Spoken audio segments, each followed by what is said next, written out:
اللہ کے نام سے شروع جو نہایت مہربان ہمیشہ رحم فرمانے والا ہے۔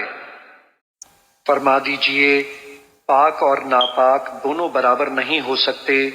اے مخاطب، اگرچہ تمہیں ناپاک چیزوں کی کثرت بھلی لگے، پس اے عقل مند لوگو، تم کثرت و قلت کا فرق دیکھنے کی بجائے اللہ سے ڈرا کرو تاکہ تم فلاح پا جاؤ۔